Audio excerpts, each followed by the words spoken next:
Okay, let's move forward, fam. So now that I have my mix bus session, mix bus session, now that I have my two tools on my mix bus, I want to go over to my my drums, because my drums is really what's going to, should I say, lead. It's going to be the leading, or the stars of the show.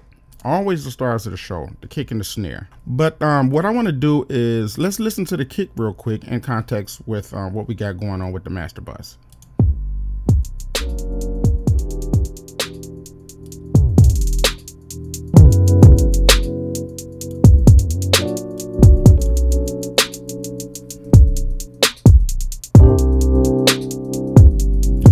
All right, so here we are. Now what we got to do, hold on, let me cut this out. All right, see if we can get a little quieter. So the idea right now is, now that I have my mix bus set up, is to get this where I want it. All right, let me turn this up. Now there's a few different things that we can do to work on our kick. And I'm gonna pull up what's called the distressor. And I'm not sure if you guys are familiar with it. But the distressor, and actually this is a new plugin from UAD, and I'm glad that they came out with it. And Slate Digital got one, and I haven't got a chance to check that one out yet, but maybe they got a demo or something. But I get to demo this for 2 weeks. Now I heard a lot about the distressor, and one thing, and I have toyed around with it a little bit. One thing in particular that I really admire about the distressor is that punch that you really want to get out of your kick drums or your snares, you get it with little effort with the distressor, and you get exactly what you always been craving. All right, and we're gonna toy around with it a little bit and you'll see exactly what I'm talking about. But other than that, if you don't get the distressor, then you want to use like a really powerful limiter. Like this is a real strong, I'm gonna get this as soon as possible, this limiter here.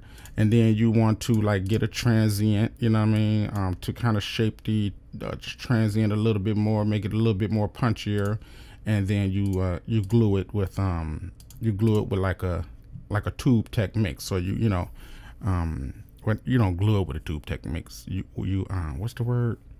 You shape it a little bit more. You warm it up with a tube tech or tube mix, a tube mixer. Shut up! I'm starting to sound retarded. But anyway, so let's go back, and we can accomplish all this with just the distressor alone, right? So let me show you what I'm talking about. So what we want to do is, the foundation of the production, or should I say the production that I've been putting together, is the quality of the kick and the snares and this and that and the other. Now you also really have to get some really truly good tangible drum sounds. You have to get some really good drum sounds, and I got something called let me pull it up. I'll show you better. I can tell you, hold on. So here, Tube Nation Saturation Premium Drum Samples, and these samples is really good for they're so raw that it leaves a lot of headroom for you to add, like, the compression to it and things like that. They're not pumped up and already swollen. You know what I'm saying? They don't have somebody else's compression and EQ on it. You know what I mean? And that's good, because you really want it as raw as humanly possible, so that you can shape and mold it to your own liking. And if it already have all of these, saturation already on it, distortion already on it, attack from the compressor, got a tube sound already on it, then you can't shape and mold it exactly the way you want it. It's going to come off, too much, too busy, or too distorted, without room for growth. So make sure y'all check it out. It's Tube Nation Saturation. Now right now, I still got this Black Friday thing going on, but if you catch it before I change it, because the prices will be going back up. This is like 50% off or 60-something% off, but the prices will go up. If you catch it before I make the change, then you're lucky. Other than that, go and pay full price.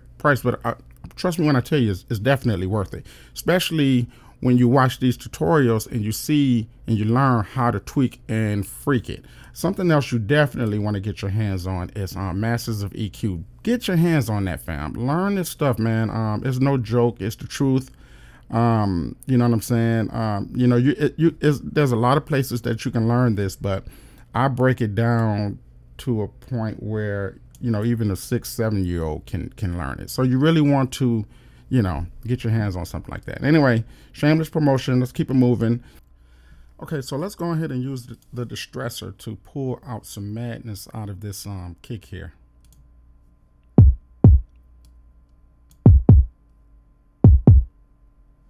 All right, so we're going to start off here.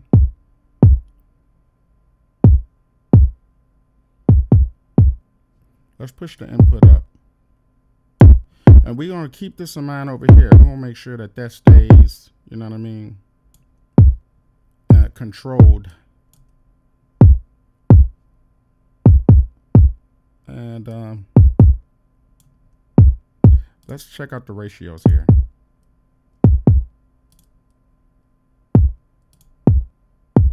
I like the way this is punching.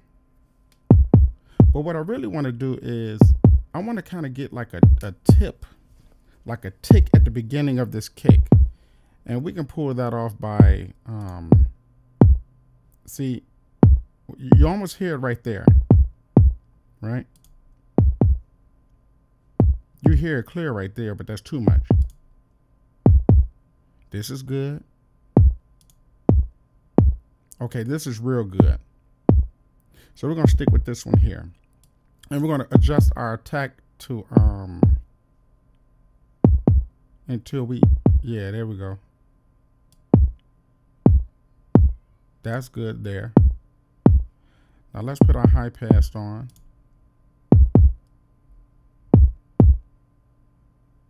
Okay. Right there. See, that way we get the body and the tick. And check out our high pass.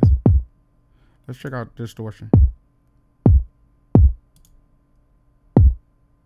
Now this got that tick on it, but this high pass, that do too. So let's couple that. There we go. That's nice. Real nice. Okay, let's control our output here.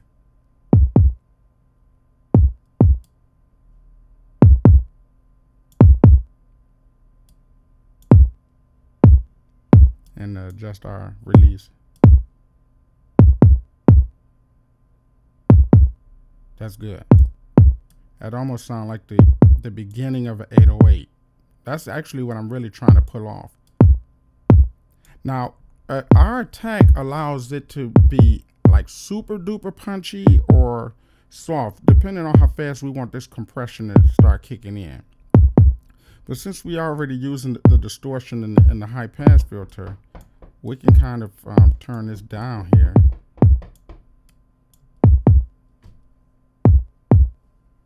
Yeah, that's really nice there. Real nice. Yeah, now this is exactly, let's before and after. Okay, so y'all hear that? Hear that? That's perfect. That's absolutely perfect.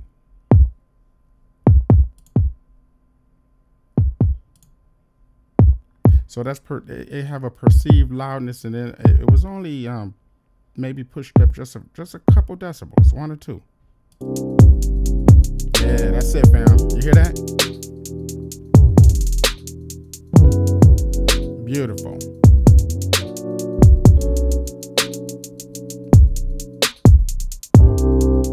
So this before, and this is after. Y'all hear that?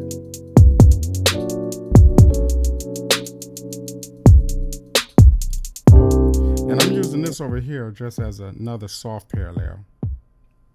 Just the body, you know what I mean? Because I can actually, I can do it over here. I can simply pull this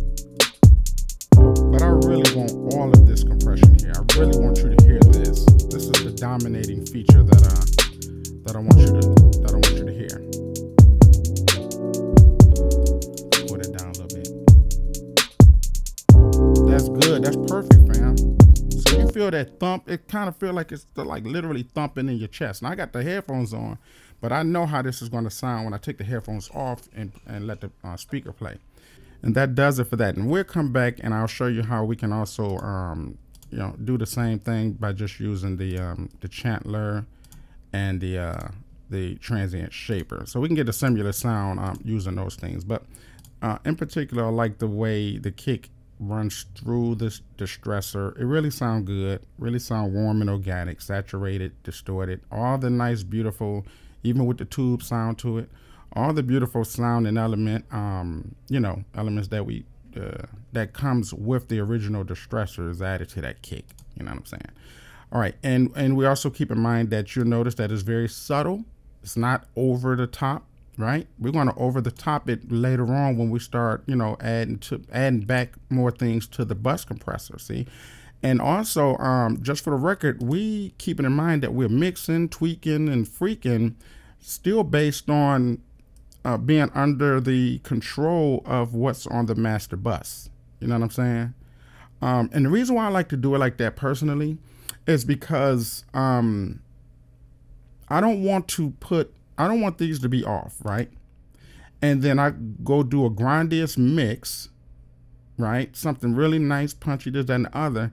And then I come back over here and then I start adding the mix bus compression and things like that. And it changes the entire tonality of what I mixed in the track to begin with. So me personally, I kind of like to go back and forth. You know what I mean? A lot of engineers do that. They go back and forth. They won't just do the entire mix and then go over here and then start adding things, because now you kind of change. You're really truly changing the tonality and the color, right? So we have our foundation set up, which is, this is the foundation. We have the foundation of the solid state logic that's going to basically kind of glue things together in a subtle way, right? And then we have the tape. Actually, the tape should have actually been before.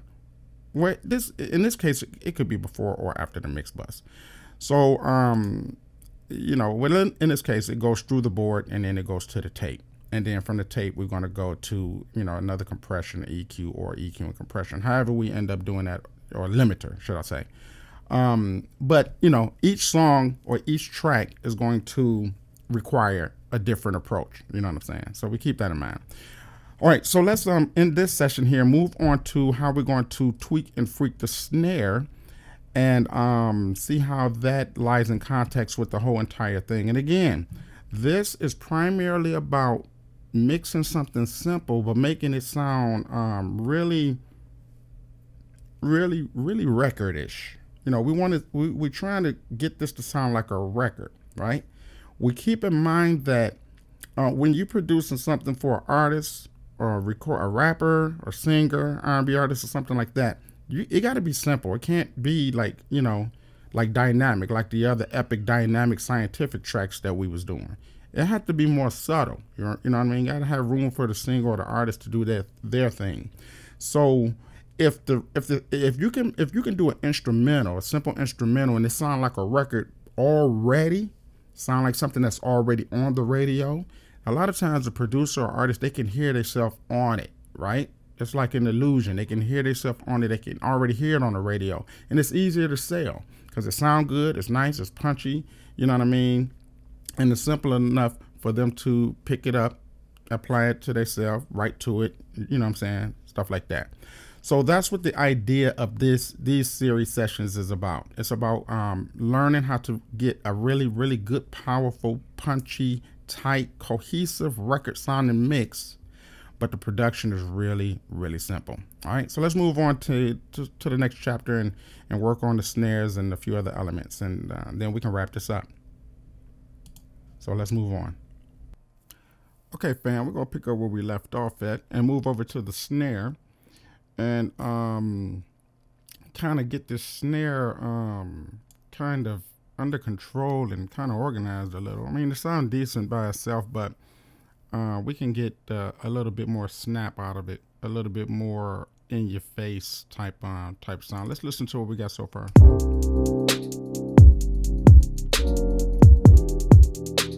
So we got two snares. We got this little one. Then we got the cymatic. Now this is one of my favorite ones just because I kind of like the texture. So, and that's okay.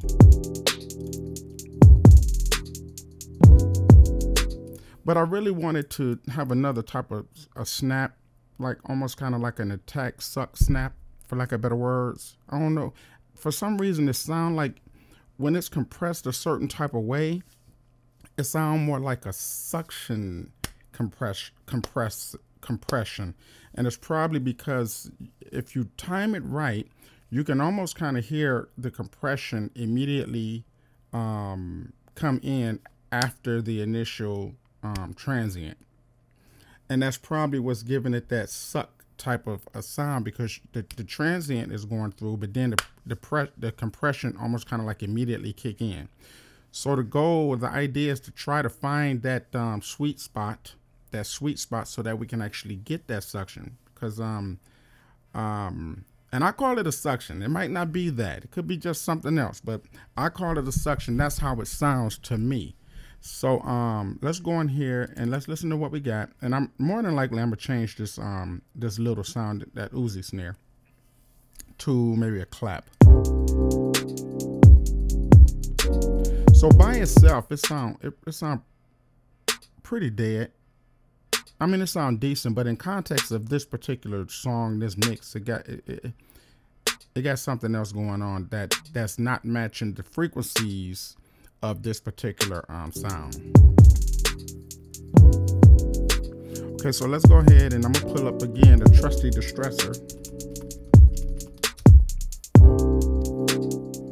I got the mono here. Okay, so you immediately hear that of course, you know, the amplitude came up, but I'm not looking for amplitude, I'm not looking for volume, I'm looking for texture, tonality, you know what I mean?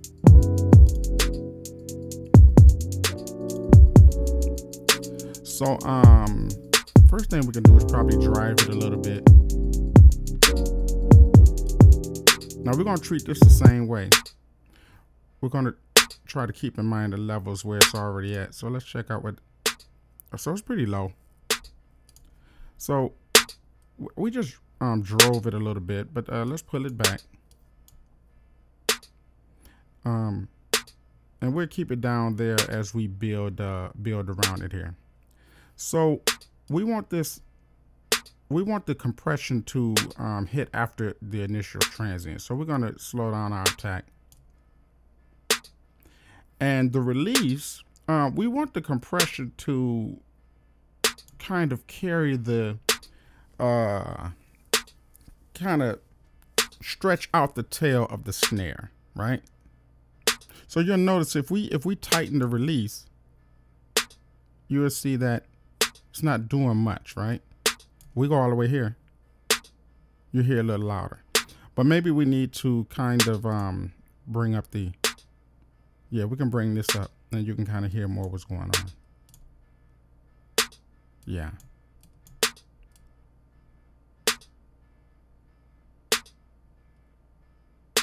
Okay. Let's drive it a little more. Okay.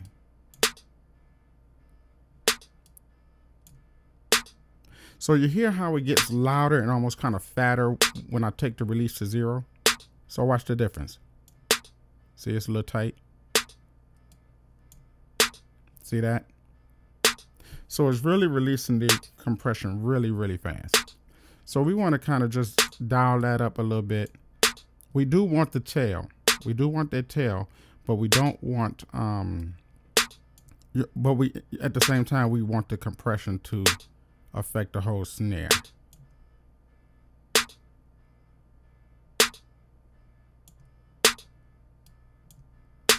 So let me do a few other things here to get the sound I want. Okay. Yeah, that's better. You hear that suck? So that link is doing good. That high pass filter. Yeah. Yeah, this is better here. So we got the ratio on 20 to 1. And we can kind of dial this till we get that nice little suck here. And let's drive it a little bit more. Yeah, we got a nice little snap. See if you pay attention now, here's before. Hear that? After. See the snap.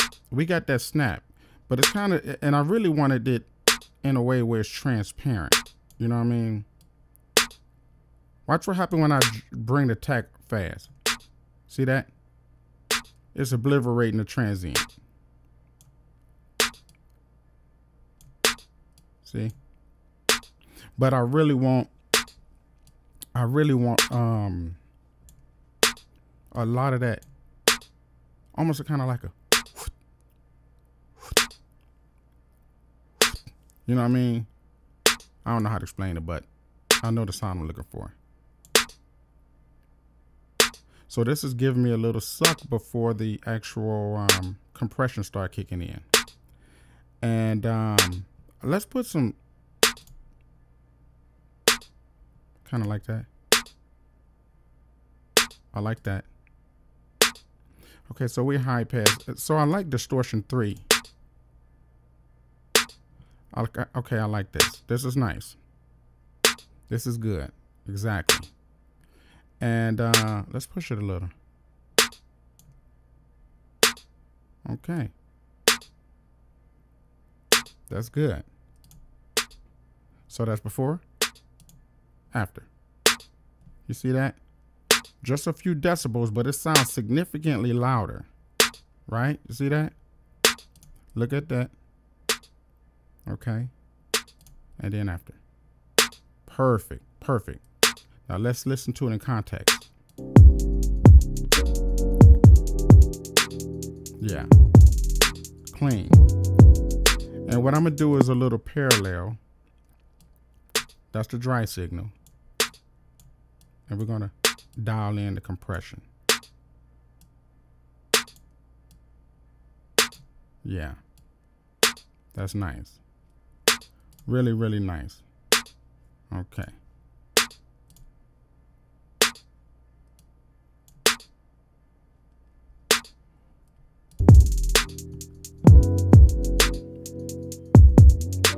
Now something else I need to do.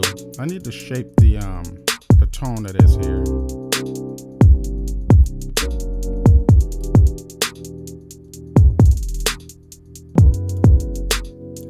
So let's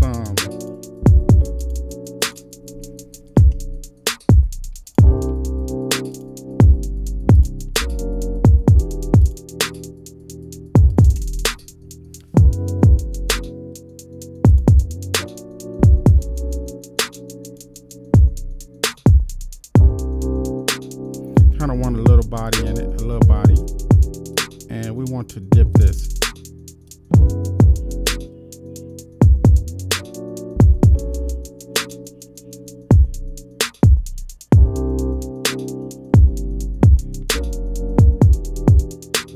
Right there, because it's like an ugly frequency, harsh. Right there. This frequency is like a harsh frequency that I don't like in that snare. And we're gonna roll off the high end to kind of shape it a little bit. Yeah. Yeah, that's good. Good. Good. That's good, fam. Right there. And one more thing we're going to do to this snare before we finalize and move on to some other elements is this. I don't like that oozy snare, but I do want to put like a clap in there somewhere, right?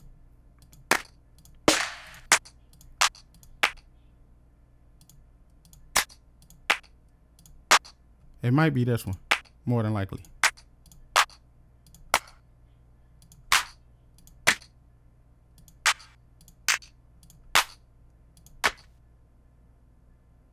Or maybe the wood chip. Let's try this real quick. I'm gonna show you a little trick here. Let's take let's loop this. And let's take it off a snap, and we just kind of going to just concentrate on just this little section here.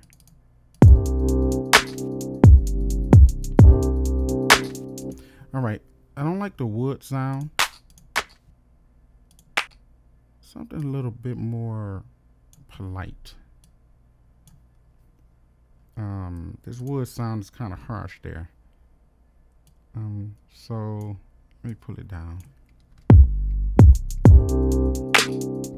Okay, this might be better, but you almost kind of just gotta feel it as opposed to hear it.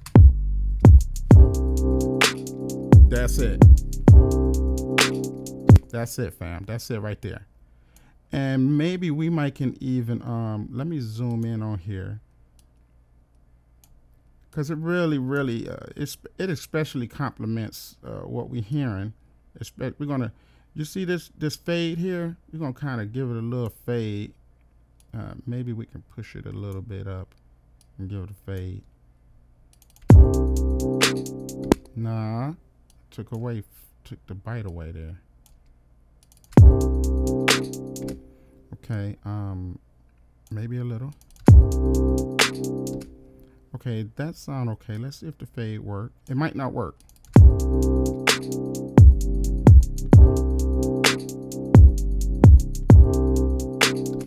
All right, maybe we can bring that down a little.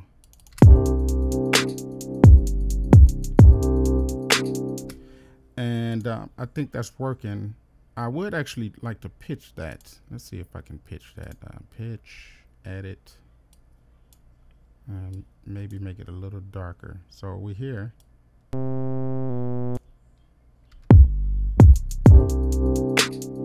Yeah. Okay.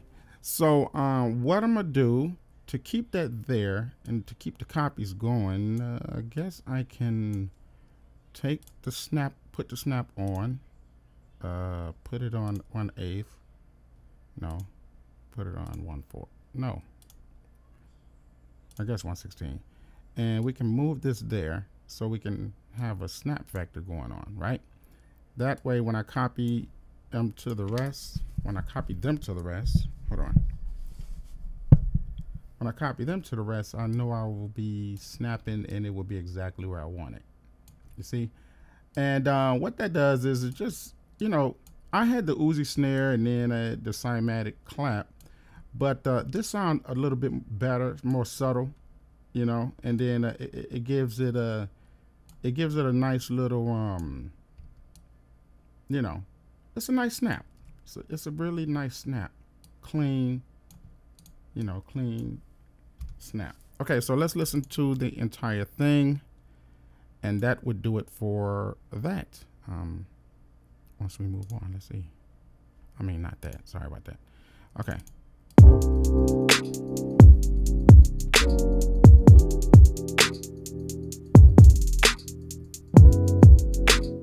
All right, let me gain stage that clap.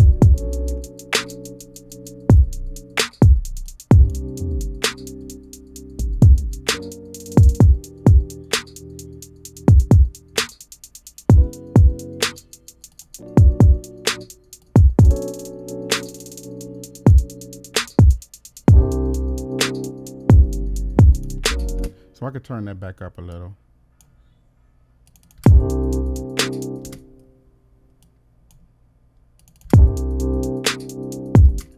All right, and now that I got this in there, I hear that something needs to be adjusted.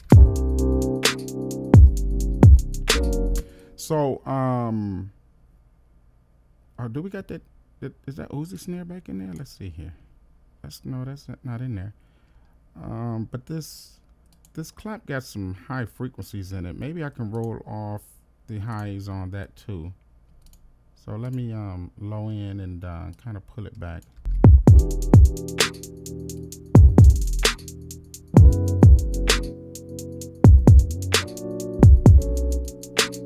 Okay.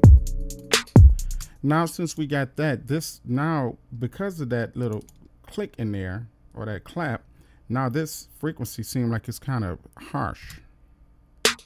Yeah. So let's go back in here and see what we got.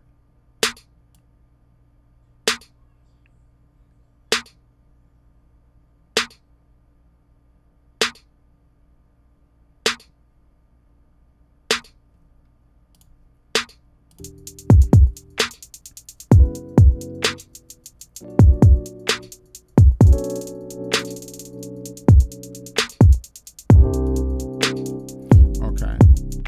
Now I can bring this frequency back up.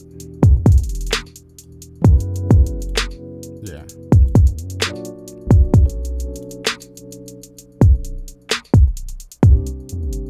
Okay, and I can bring it down. Bring it back down.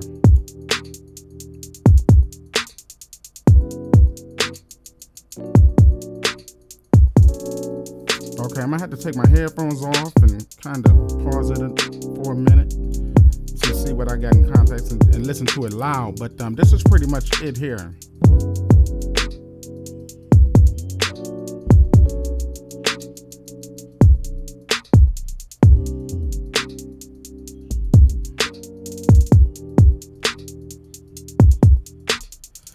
Okay, and I noticed the bass keeps stopping there, so we can go ahead and copy that bass so we can keep that bass going here. Where are we? Right there. Let's see. All right, what I did with the bass, which is really not a big deal, but I will explain to you what's going on here. This is the original bass, but because it's a demo mode and that crazy thing kept throwing out air pockets, hissing, white noise, driving me up the freaking wall. Just going about it thing, man, dang. But anyway, what I did was, just to show you, I mixed it down. You know, this is it here. And after I got the sound I want, you know, which is the bump bump, I just mixed it down so I won't have to hear that crazy, you know, that air filter. I mean, that air noise, white noise that they keep throwing in there every few seconds. Okay, so that's about it. Let me see here, make sure everything is what it is. Oh, this is another sound I got in there. So normally, fam, that's usually just what I do. I kind of just really put a lot of emphasis on the kick and the snare. You know what I'm saying? Because that's the foundation. And then I put a lot of emphasis on like the inserts here. See, so now since I got this kick and the snare where I want, what I normally do over here is, you know, I got the glue here. This is the glue. This is the tape sound. And without the tape sound, you know, there's a frequency that you just don't have. There's a cohesiveness you just don't have. And I'm gonna show you what I'm talking about. Check this out. Oh, let me take this off mute.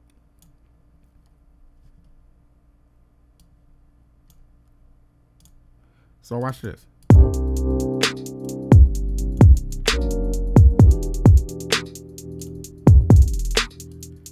Now you think that it can sound good without this, but watch this. You see that? That do sound good. Don't get me wrong. But that just sounds better. So, and you'll notice that it's very subtle. It's very subtle, but you can't hear it. You can hear the difference. So you be listening to other people's stuff and you listen to a few other producers and you be like, man, that sounds good. But for some reason, why do they sound like this? And mine sound like this.